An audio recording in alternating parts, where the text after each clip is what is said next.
Hello, yes. So my name is Ashish, and I am heading our marketing technology in the Emirates NBD Bank. Good evening, everyone. My name is Kristoff Copmans, and I'm the head of architecture for Sitecore across Europe, Middle East, Africa. Hi, everyone. I am Christina Craver, Senior Director of Strategy here at Horizontal Digital. Excellent, thank you. I'll just kick off with the first question, and then I'll go out to the audience as well, and then I'm sure people have some questions for Dave as well, so we can throw them in as well. So Ashish, I'll start with you. And for those of you who don't know about the Emirates NBD story, Ashish, if you can give everyone a brief overview in a second. But one of the things that's really interesting about the Emirates NBD story is your marketing laboratory that you've built using Sitecore and some of the other functionality from your team. Do you mind kind of going into a bit of detail about what you've built there and some of the personalization that you're doing with the More app, for example, and your Sitecore story? I think the journey began like 5 years ago, and I think we wanted to test the whole Mac and the composable architecture. So I think I can't say it's a new concept. I think we were thinking about the whole composable piece, and from that time we were using like Sitecore XM. Like we didn't take the chance to Sitecore XP because that time we knew like it's a one box and we wanted flexibility because at that time we were using a multiple system and all. So I think from the digital transformation point of view, it's not like, I always tell like, it's not like a tool and technology you can just do the magic and come. So there are a lot of things like we have to analyze our data, our analytics, our team capability, like are we capable for that other than like the product and the agency. So I think one decision we took, let's create some in-house team who knows the data, who know the tech, who know the personalization, who understand the technology. So I think we create a whole thing, and I got the responsibility to create a MarTech function within the bank. And now we have around 30 people all around, like in my team with UX, UI, Sitecore engineers, QA and all. Along with that we have a data team, analytic team. So how we created, and George, you named it as a marketing laboratory, because when George came and he said like, guys, you are doing like as a laboratory, you are producing the thing, you are doing the POCs and all. So we saw the bigger picture, like how to solve the problem. And our aim was like to really digitally transform the thing, like in the agile manner, in the low cost. I can say not the revamping the thing, like, okay, I had the old website, I will create the new website, I have done the digital transformation. No. We really want to produce the value in the market. Like, we had the great product with our inline. We had the best credit card, best bank account, best FX and all.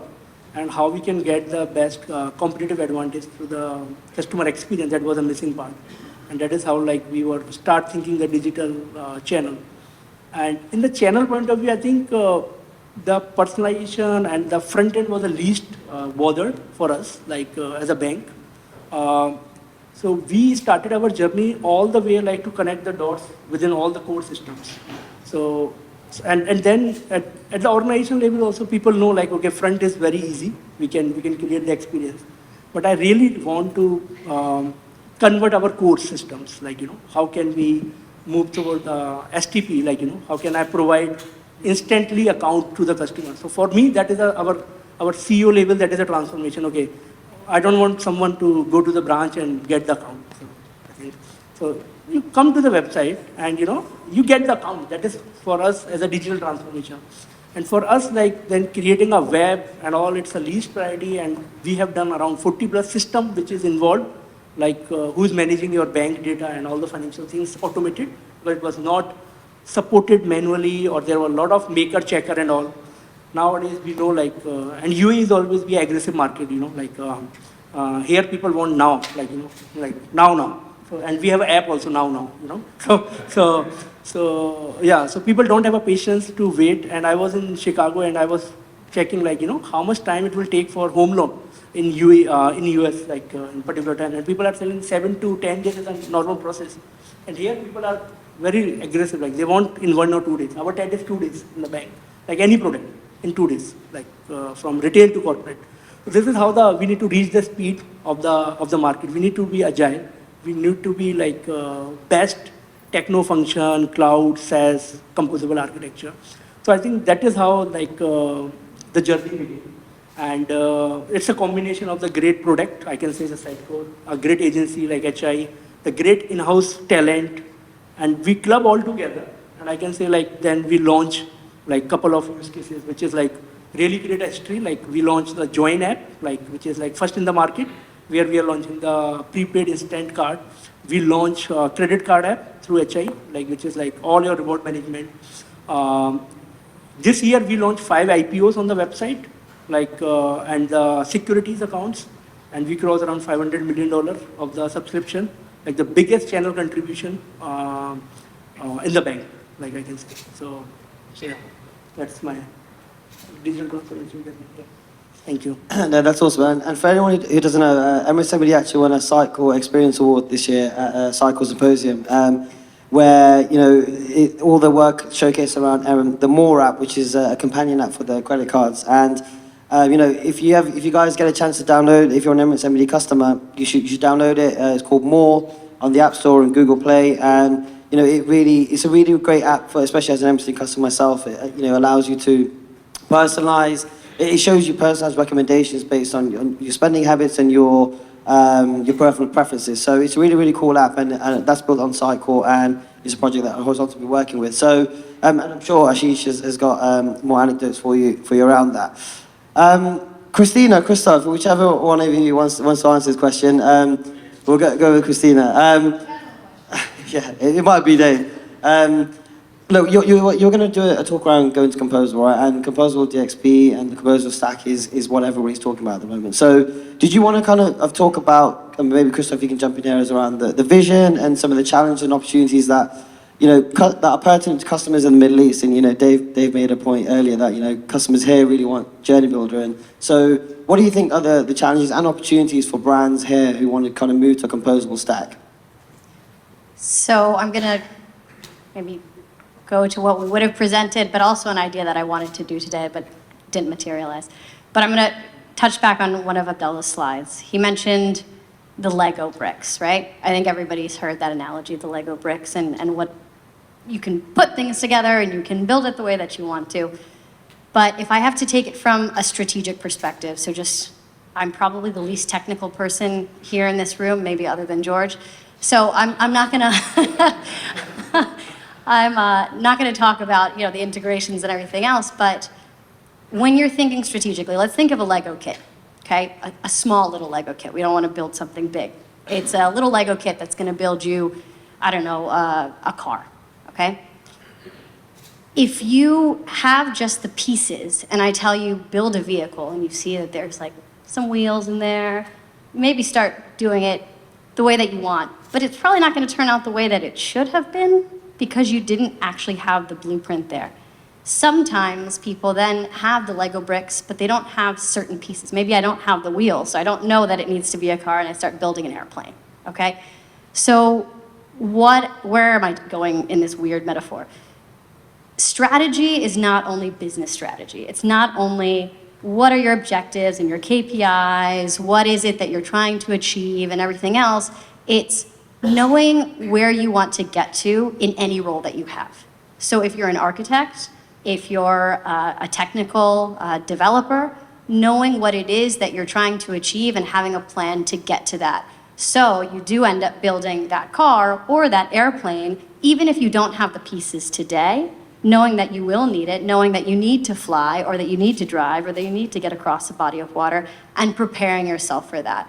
So what I like to say, and I really like this analogy, and I didn't make it up, not everybody needs to have the word strategy in their title. You don't have to be the technical strategist and the architect strategy guru, but everybody can be strategic in what they do, okay? So when we talk about composable, I think what's important is that everybody in their function can look at that future state and start thinking, okay, how can we do this in a more well thought out way, in a way that is blueprinting it ahead of time, even without the pieces, rather than just making up as you go, because in the end, it could be something that doesn't make sense that you have to tear back down and build back up. So that's kind of my point.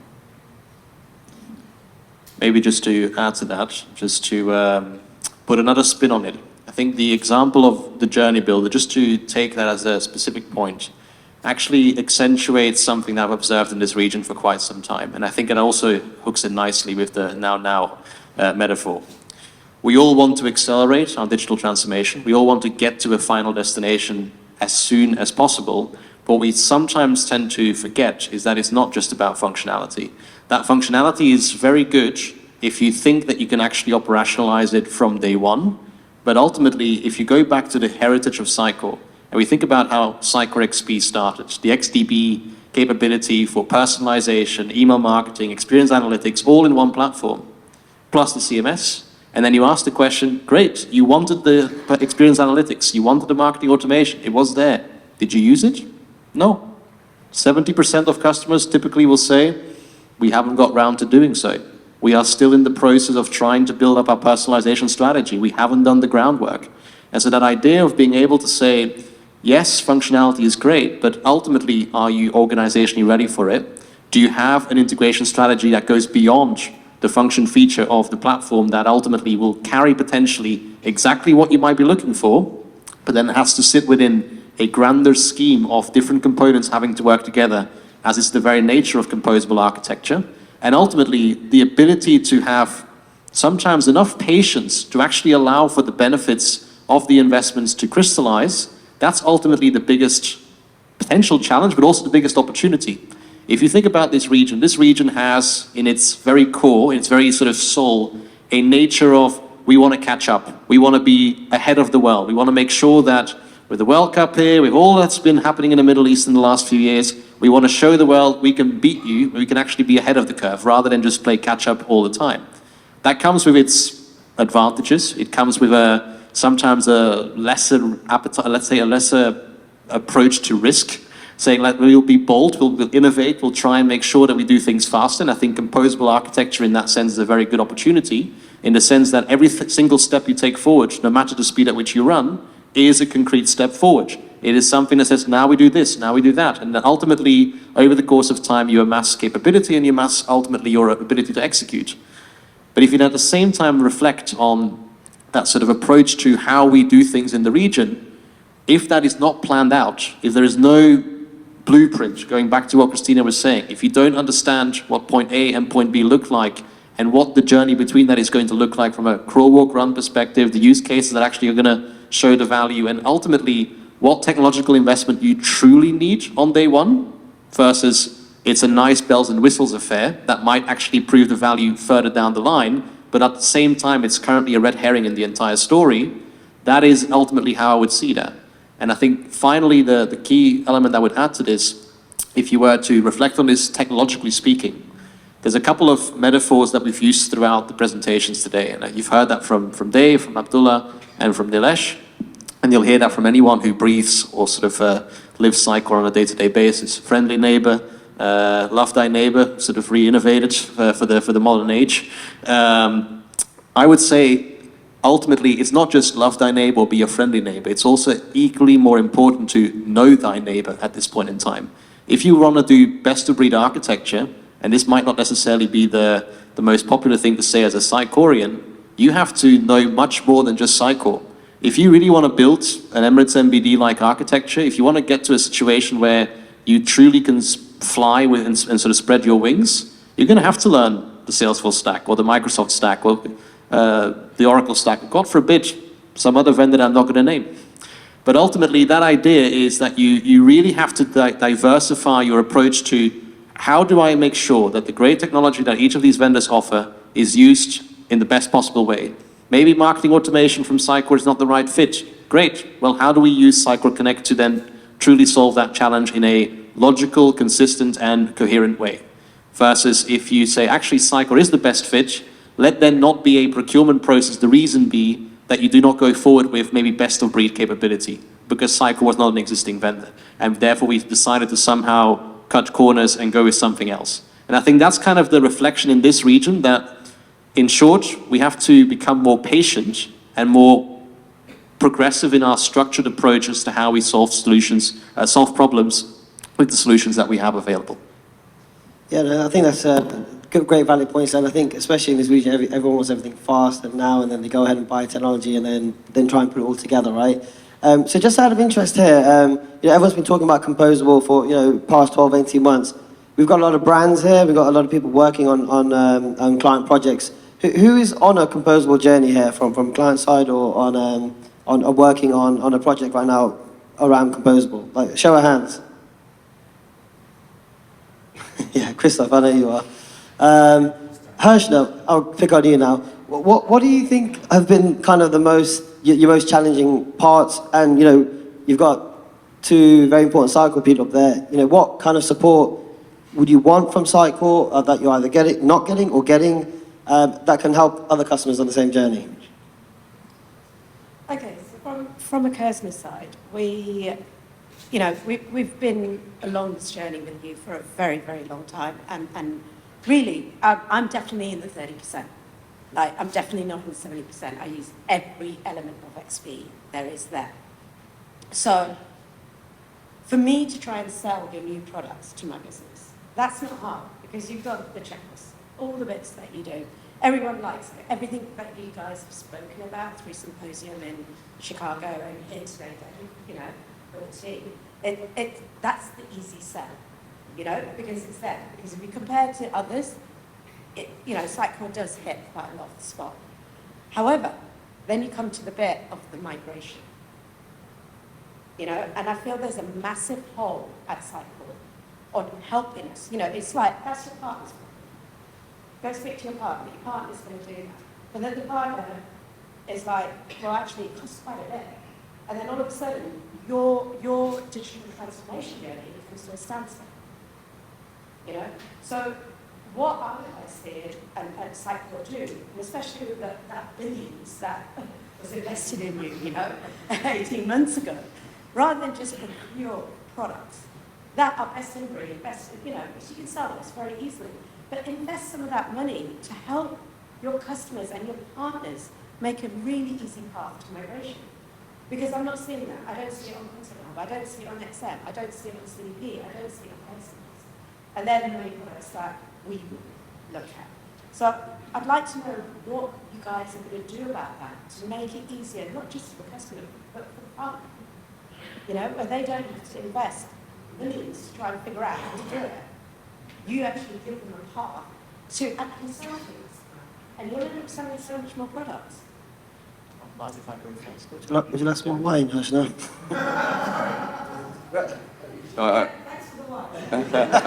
There's plenty more where that came from. I think what we've been doing is been innovating really, really quickly and bringing a lot of new products to market, both acquired and built.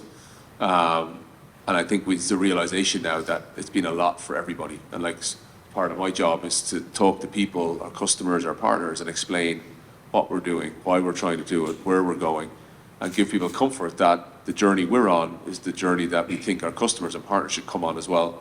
But there's a lag, right, for sure. And I think that's something that we've acknowledged in the business, and so we've taken some steps to do that. We've got a new function in the organization called One Enablement, as we've added about 50 people there, and they're focused exclusively on partner enablement, sales enablement, and implementation assistance. So for partners who are going on their first CDP implementation or their first CDP migration, as an example, we will put in specialists alongside them to help them unpick some of the challenges that they have.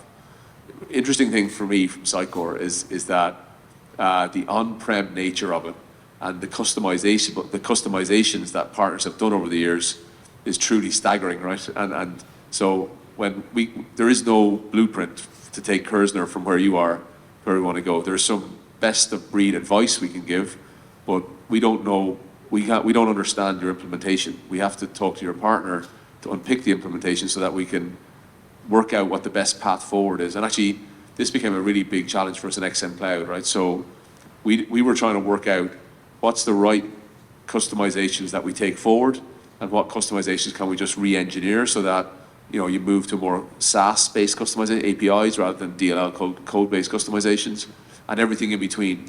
And very quickly, all the experts in Sitecore, we realized we just don't know. We have no idea all the various weird and wonderful things that partners and customers have done with their product. It's amazing. It's been an amazing thing to see Sitecore go out to the community and do everything from really sophisticated portals to like really, really high-end hospitality booking sites and everything in between, and very sophisticated banking sites. So all of these things have a huge amount of customization that we don't know about.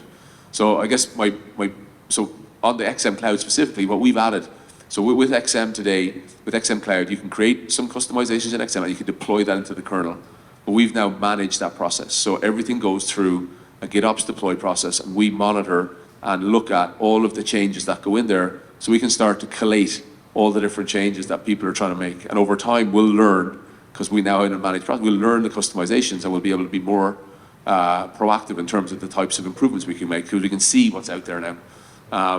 On the XP side, so just say XP to CDP, for instance, I think what we want to do now is, one, start enabling our partners on CDP, two, helping our partners build the bridges, and I think we need to lean in as well. So I think there is an acknowledgement from Sitecore that, maybe we thought the partners could just get it, but that's not the case. They need more help and assistance, and we're going to start doing that through significant customers like yourselves, but also through the enablement team to give them more help. So you'll see a lot more. Think of it as we've rushed ahead. Our partners and customers were a little bit behind, and now we want to kind of pause for a second and bring everybody along so that everybody's at the right spot and we have the right tools to bring customers migrate and implement faster and better. Maybe just to add two more concrete points to that. So if the ask is, or the question is, what has Sitecore done, or what is Sitecore going to do, other than what Dave just covered? I think there's evidence in some of the elements that Nilesh touched upon today that actually speak to that specific question. The first one is, as an organization, we realize we cannot be away from the table when those tough conversations take place. And I think the whole remit of Sitecore 360, the assurance package and everything that goes around that, is very much designed to help have Sitecore be an active agent in those conversations.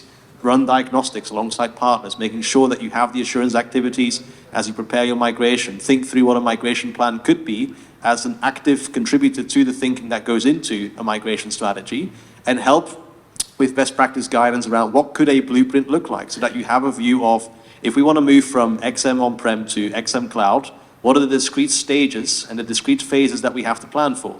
There's no forms, for example, as of yet. That was maybe one correction I wanted to add. There is definitely a forms piece coming at some point down the line in XM Cloud. If we want to handle forms in the meantime, and we want to use XM Cloud already, how do we do that? Well, here's the 5 ways that you can cover off that particular gap in XM Cloud. Whether that's a third-party forms sort of provider, whether that's currently still using forms in a different way, whether that's using personalized, and so on. Second thing I want to add is that some of the technological investments that have been made over the last few years, and actually the last few weeks even, has been very much in the context of how do we make it easy for Sitecore to slot in. And we've talked about Connect in the context of connecting Sitecore to the rest of the outside world. But think of actually what Connect also presents as an opportunity to bring down the requirement around ETL, bring down the manual work that you would have to do to move configurations around, on top of the content serialization tooling that's been developed to move configurations from one CMS to another. And I think you'll find that there is still tooling that needs to be developed, tooling that still needs to come in on top of what's in place. And of course, the partner community is a very active force in driving forward that sort of exercise even further.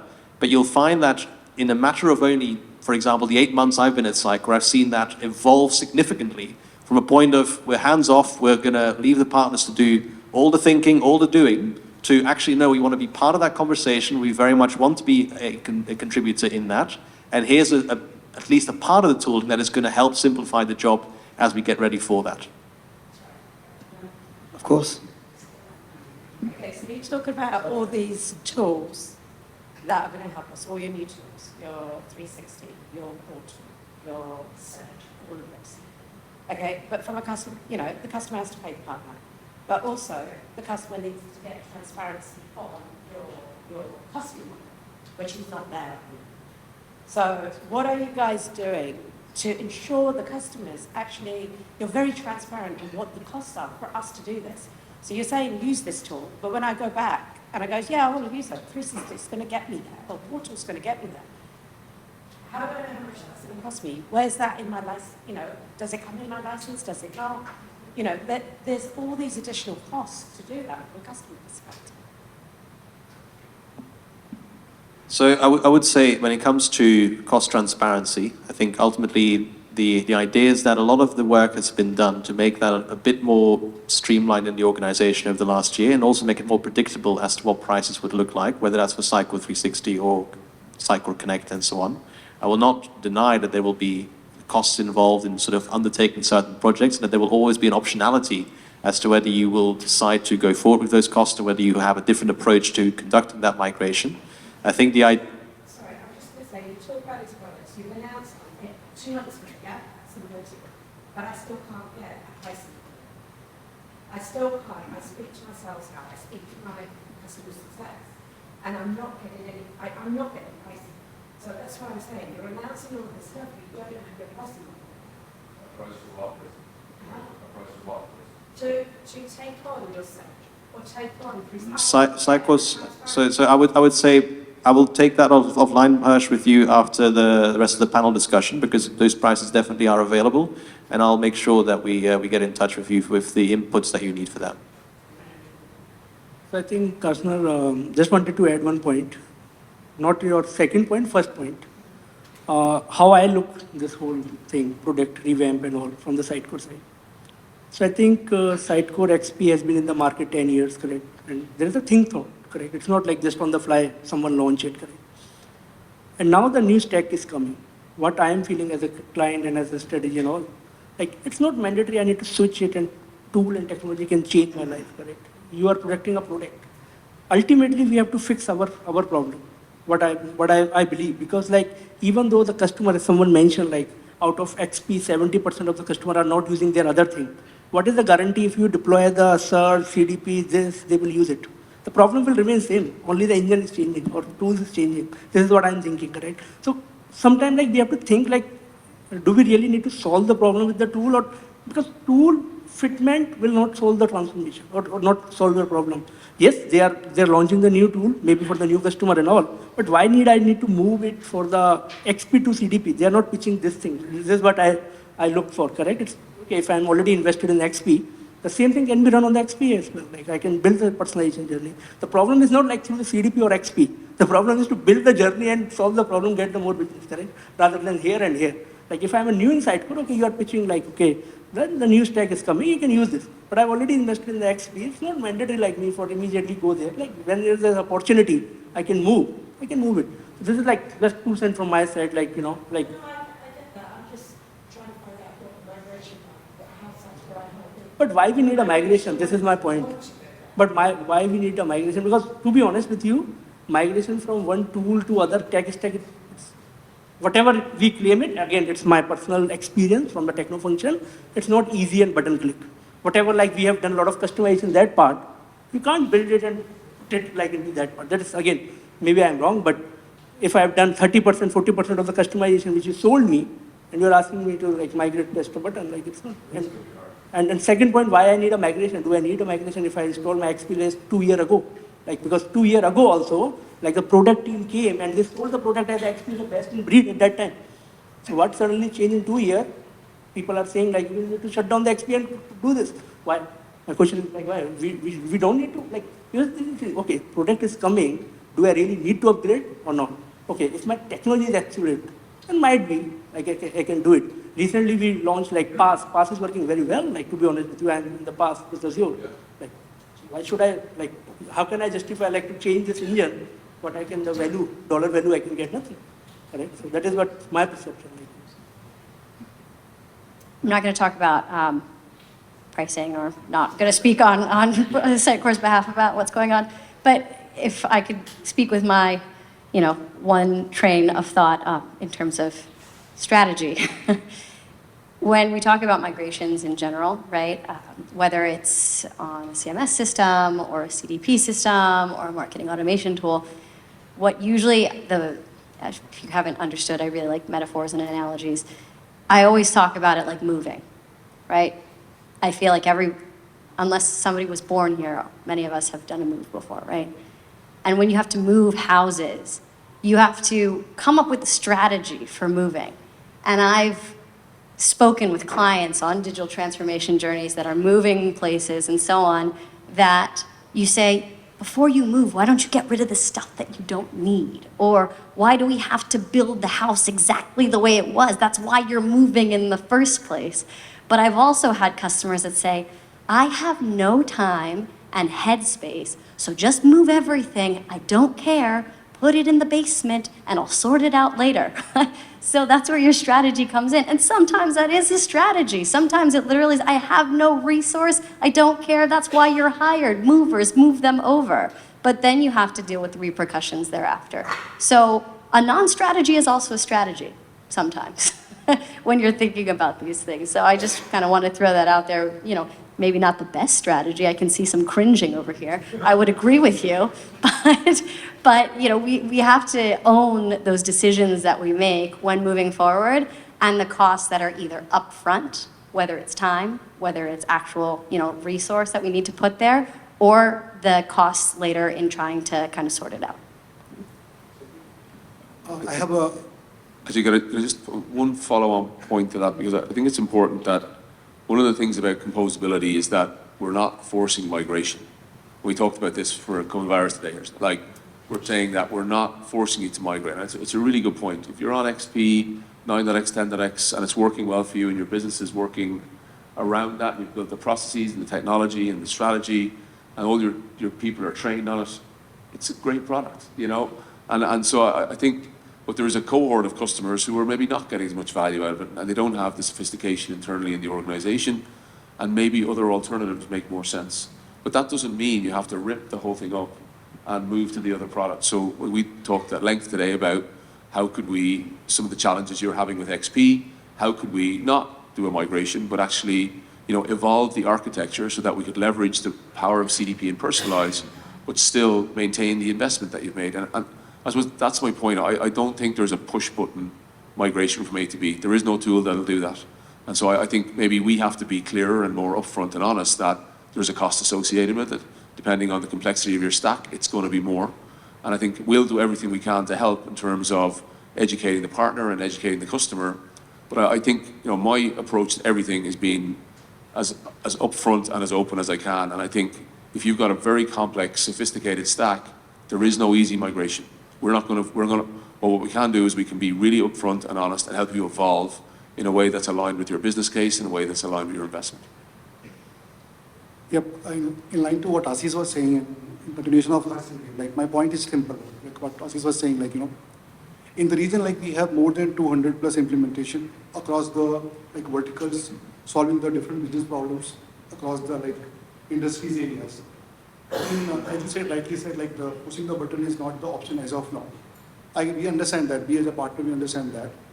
I mean, our point of view here is this, like, shall we wait for some time and wait and watch it with the right strategy? Because as I remember, like when we started with Sitecore SXA, say 3 years back, and like we started implementation with Sitecore SXA 1.1, and trust me, like by the time 1.6 launched, it was like not in the right shape. Very honest to tell you that. In my opinion, like being a decision maker in your organization, you should like wait for the product to be more matured. Its industry adaptation should be there before you take the call. So that's what my stake is here. Like we should wait for like adaptation first in the region, and like, you know, like converting all the 200 implementation which is already being done, and the different flavors are already there. Like somebody built the custom health implementation, somebody's on DSS, somebody's on SXA, and like, you know, converting all of them into like a future. That is not the like immediate things. Even though it will migrate, it will take like say at least a year or a half, maybe 2 years. So that's what my point of view is. I hope like that's what everybody's talking about. Yeah, and I would agree, right? And I think the whole philosophy around composable is not we want everybody to move to everything tomorrow. I think when you're ready and you need to get specific capabilities that maybe aren't available in your current implementation, you have the choice. Will I go with CDP or will I continue to invest in XDB, as an example? We will support both, 100%. Maybe the jump from XDB 9.3 to 10.2, whatever, is a big one, and you'll think, you know what, maybe I don't want to deal with the hosting and the scaling anymore, and I want to just have a SaaS service. And then it's our job as Sitecore to tell you that, you know, actually CDP is a mature product. It's a 10-year-old product that's used by Emirates Airlines to power all of their personalization, or Qatar Airways in the region, and a whole bunch of others that have just started using it. And I think Our job is not to say you need to move now. Our job is to say, what's your strategy? How can we help move? How can we help evolve that? And we'll offer you optionality depending on your appetite for public cloud versus private cloud.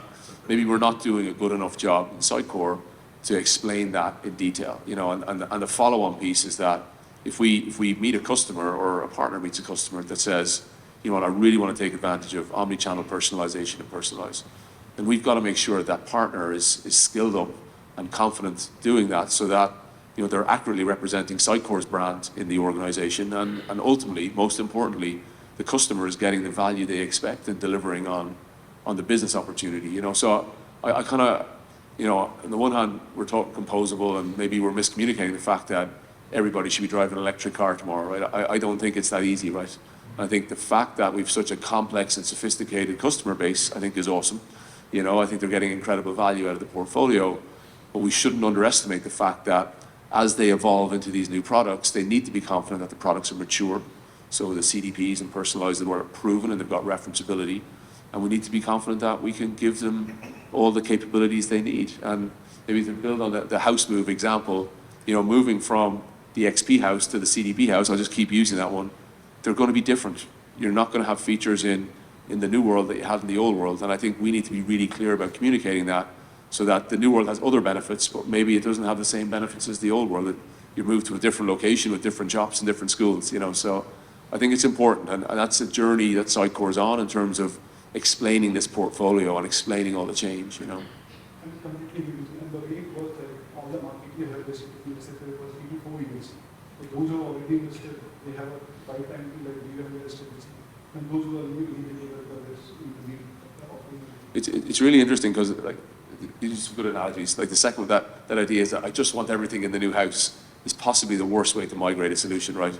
Like taking, and we've had really, really big battles with, and battles in the best interest of us and most importantly, our customer, to say that, no, you don't expect all of the things you used to do in XP in personalized. We're going to do it differently. It's going to be better. We're going to have to retrain your customer, retrain your analysts to do it. It's going to be better in many ways. Maybe you'll miss some things, but I think the net of it is be more scaled and more agile, et cetera, et cetera, et cetera. Because it's a really important thing that if you make a jump from one product to another, be it Sitecore to another vendor or Sitecore PaaS to Sitecore SaaS, you gotta do some work. And I think the partner has to work with them and explain that, and Sitecore has to do that as well. Nilesh?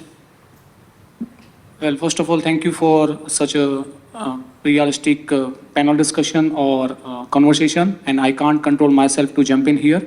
So, 2 cents from my side. Definitely, I agree with everyone's comment. Would like to add 2 cents from my side.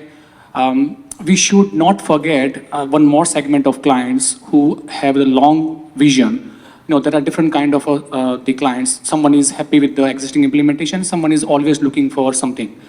With XM going on the SaaS cloud, there is my favorite feature from XM is like no upgrade. The partners always feel, and the customers also, they have to pay for the upgrade, right? They are already enjoying very well their website, everything on the version, but in order to move from version 1 to version 2, they have to pay to the client, partners. So customer has to pay every year when the new, or maybe once or twice in a year when the new upgrade comes. On top of that, what about your hosting platform, right? IT, logistic, all of these things. If you move, it's a one-time investment. If you move to the SaaS, maybe your life would be easy. So we should not forget that part also. This is just one more point I wanted to add here. So that's all from my side. I think hands down, the most painful conversations I have with customers are upgrades. Like they're almost no value, like in terms of business value, unless you're going to do things. And so like when I arrived, it was like the thing that it baffled me, because I've been, all my businesses for like 12, 14 years have been SaaS-based, like purely, and I forgot, because previously I was in a business, we were doing airline e-commerce. We used to these big, horrendous, multi-year implementations, and they always went wrong, and we got there in the end, but like insanely complicated. And then I was in SaaS for years, and I forgot how hard on-prem and install is. Like it's a hard business. Like, and I think Sitecore has got really much better. So you'll know 9, 10.1, 10.2, the upgrade process has got a lot better. We've got serialization and things like that. But it had, and actually even from a philosophy perspective, we've stopped making so many backward breaking changes. within the product as well. So I think from here on out, whether it's on-prem or it's SaaS, I've said from a product strategy perspective and architectural perspective, we're doing everything we can to minimize the upgrade pain. Obviously, SaaS makes it go away completely, but PaaS as well, you'll see from Sitecore, the upgrades are a little less painful, a little less painless these days, Awesome, great conversation. We've been talking about partners and partner enablement. There's a lot of partners in this room who I know, and we've got Nitish from Sitecore, who's the partner manager, so who a lot of us will know. So Nitish, I wanted to ask you a question, and we're talking about partner enablement, and what are Sitecore doing, and what are you doing with your partners to ensure that we're kind of on the journey with our customers, because we're kind of driven by our customers as well. So how are we making sure we're skilled up? What are you doing for partners, and what kind of initiatives is Sitecore running? Yeah, thank you. Hi everyone. Some of you might know me. My name is Nitish Verma. I handle the partner ecosystem in the region. I think there's a couple of very interesting conversations happening, and partners play a very important role in this, right? So, when I first started at Sitecore, there were two very important things that I realized that would play a big part in how to set partner strategy for the region, right? Firstly, like Dave mentioned, Sitecore has realized its vision of the composable DXP really, really quickly over the past couple of years, right? We've been very, very focused on implementing that. And then secondly, what's happened is that Middle East in particular, we're not playing catch up to the rest of the world anymore, right? So a lot of you as customers in this room, you know that we are actually at the forefront of innovation. What we're doing here is actually being followed by the rest of the world at this point of time, right? So there was a very conscious effort that was made to make sure that the partners are upskilled and the ecosystem is available to solve a lot of the problems that are being discussed at this point of time. Unfortunately, what's happened is that we're just at the beginning of that journey. So yes, I can hear that a lot of frustrations are there, but again, if it falls back into the point about us being in the forefront, we're actually leading, so we're setting the example for the rest of the world, right? So there's a conscious effort being made to put in a 1 year, 3 year, 5 year plan, and we're already seeing that vision come to life, right? We're seeing that Sitecore as a company has more platinum partners in the Middle East today as compared to the rest of Europe, right? So that journey that we're set on, we're getting there, we're following it. You'll start seeing a lot of changes happening in the next 6 to 12 months, I would say. Thanks, Nitish. And you actually made an interesting point, and I wanted to ask Christina, Kristoff, and Dave a question. You talked about, Nitish was saying, Middle East is often, and brands are often said to be at the forefront, and a lot of that is because they want things come out tomorrow, and they want it implemented by the afternoon, right? I know the three of you have worked a lot in Europe recently and in Americas. What are your views and thoughts on, you guys have experienced Middle East brands, Christina not for that long, but you have an opinion. What are the differences, I would say, between mindsets with brands in EMEA and Americas versus the Middle East? And what are your kind of anecdotes around that? Is there a reason, or is there a technology reason, or is there a mindset or an adoption reason? Any thoughts? 2 words. I was recommended a book by this gentleman over here. My Vision. Has anybody read that book? About the region and about how Dubai developed, and DIFC was mentioned a number of times in that, quoted. And I think just the philosophy that there is here, you build something even though there's no need. The Emirates fleet of airlines, the actual airplanes that they brought in before there was an actual need, you think ahead. You do things ahead of maybe even market need here. And yes, customers are demanding. They're demanding because the people here condition them to do so. I heard somebody the other day say, for kids who are raised here, when they go to Europe, they're not used to the level of service, because here in the UAE, completely different, right? So I do think it is a mentality question, absolutely. I think that it is an amazing opportunity for Sitecore and for us as partners to do really, really innovative things. We've heard from Ashish, but I don't know if we've lost Karan as well. We've got Yes Island here, DIFC's on their journey as well. We've heard from a lot of people who are pretty mature here, and I think it's like Dharmesh was saying, I've been here. For those that don't know, I came from a market that we say is 5 years behind even the US, which is Italy. So I come from a place where a number of years ago, I came back to the States, and my brother tells me, oh yeah, this is like the Uber of food delivery. And I go, what is Uber? Where do you live? So to go from a market where we don't have certain services to a market that has services that don't exist anywhere else in the world is incredible. So yeah, I think it's definitely a mindset question here, for sure.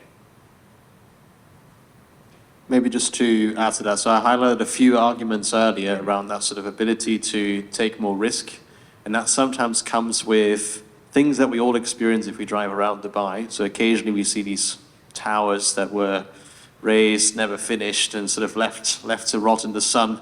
And you sometimes have these sort of observations around that persistence of sticking with it. So if you look at, for example, certain projects that I've personally experienced over the course of time, this is maybe a more sort of dark anecdote rather than an optimistic one, just to counter it. I would say a couple of the times I've really been involved, also on the delivery side in a previous life, in sort of delivering a digital transformation.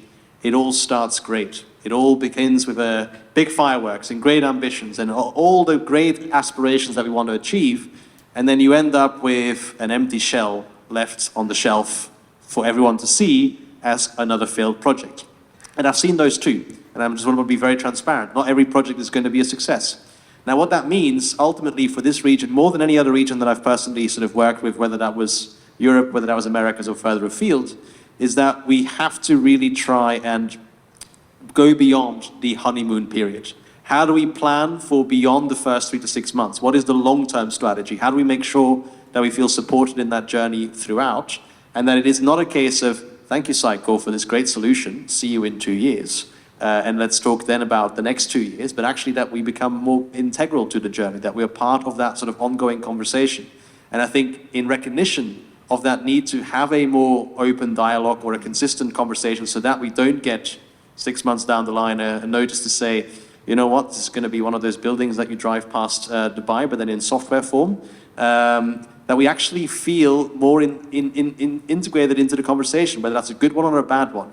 And I think, again, I keep referring back to it. Sitecore 360 is ultimately testament to that we want to be more part of that conversation. It is ultimately because we understand that in this region, like any other region, there will be an intrinsic need to be integrated into the delivery, into what comes after the handshake of a sale.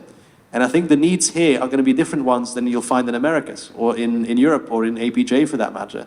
But the fact that it's a cherry-picking menu that you can say, well, actually, this is exactly the configuration of requirements that I want you to help me with, is ultimately also an recognition that even in this region, we're dealing with different paces. If you take the UAE versus, for example, KSA, we're dealing with two completely different mindsets.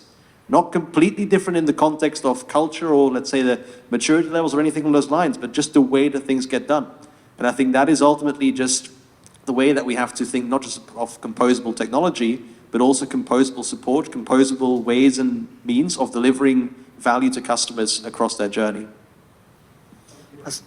So I think one thing I'm not convinced fully, we are follower to the other technology and other market. I think it's a back story, 10 years. I can say now, digital is not a want, it's a need. And from the region point of view, if you see the adoption, there is no choice right now, correct? Like the way I am looking at this region, you see any utilities, any government services, I don't know the other reason, but yeah, your Dubai police services, your utility bill payments, and all this thing, it's mandatory to have a digital. So vision from the top, it's make our benchmark is very, very high. So it's, I see it's a differentiator, it's not like we have followers now, the technology followers, the way the property is doing, the paperless property, I bought a house here. I don't have any paper here, still, So I am agree, this is innovated, some people are innovator, but here it's a mandatory to have to be a digital from private organization to the government organization, the benchmarking of the government organization, they are thinking very high, like, in government organization. So as a bank, like, they give an example, like, if the government can do, why you guys can't do, like, So, and it's opposite to the other region if you go, correct? So the benchmarking is very high here.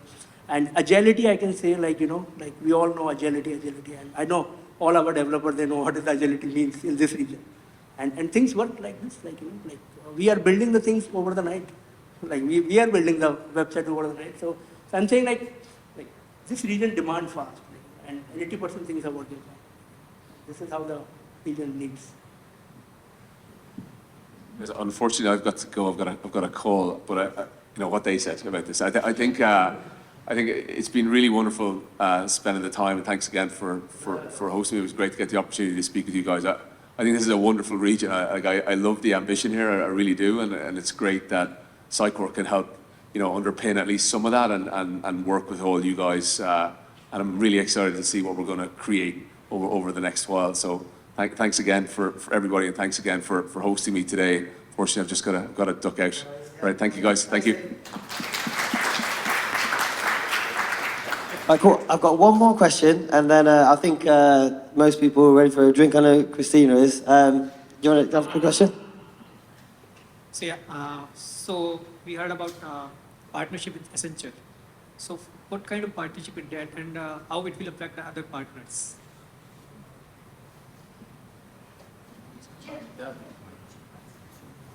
So it's a potentially controversial question to finish with, but There are many partners in this room, Kristoff. no, They'll lock the door. So let me unpack that. So as you will have seen over the years, Sitecore has always nourished and always nurtured its partner community, and let me be very clear and transparent from the get-go. We'll continue to do so. There's no seismic shift that comes from somehow the announcement that we have brokered a global alliance with Accenture. I think what we've recognized is that different customers have different needs. I think that's the simplest way of putting it. If you look at the composable stack, right, and we observe, for example, a situation in which a customer says, okay, I have a global deployment of everything that you sell. So I want to do full stack composable DXP in one go. And you need to be present in Japan, in America, in South America, all over the place. And I want local delivery teams, and I want you to be able to do C-suite engagement and this and that.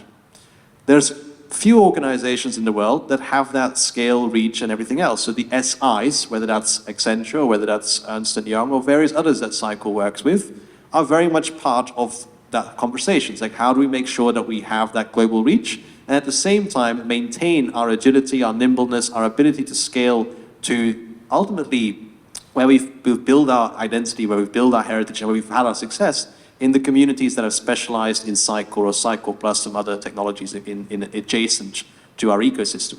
And I think that's just an addition to making sure that our ecosystem as sort of the partner community is complete, irrespective of what the customer wants to ask for. And ultimately that just gives the customer, again, going to the very nature of composability, more choice. Nobody will mandate Accenture being used. It's again another option for a customer to think about.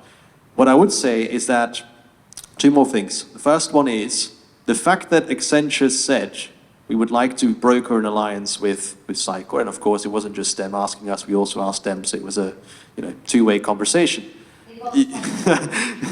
Yeah, we both matched on whatever the version of Tinder is for software companies. But essentially, if you think about what that really means, and this is maybe not necessarily a known fact in the room, Accenture only has globally 5 companies that they work with in their Accenture Song division. So what was previously the Accenture Digital sort of division, where they prioritize companies they want to work with that sort of specialize in composable capabilities, essentially. Very much the specific situation that we find ourselves in.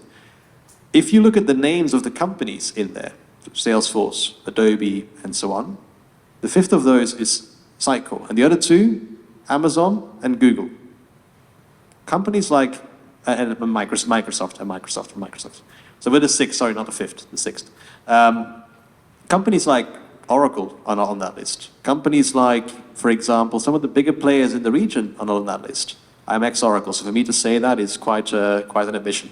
But in essence, what it does say is that Sitecore, going from being a CMS company in a span of almost 18 to 24 months, has claimed its space within that sort of illustrious band of 6 players, saying we are at a level where we can actually provide choice and an alternative to customers that might have been thinking of only the enterprise vendors they historically worked with. And I think that's ultimately just a recognition of the pace of change. Still lots of work to do, but it's at the same time a recognition of where Sitecore has gotten to. The final thing I would say, don't worry. Ultimately, we fully trust the value that you bring to customers. I think the fact that you have partner enablement, that you have a partner community here on the ground, that you have events like this one, is again a view, it gives you a view that ultimately Sitecore is not going anywhere when it comes to supporting its partners in our mutual quest to support our customers to the best of our ability. So thanks, Chris. I have one more comment from Nilesh, and then I'm going to have to.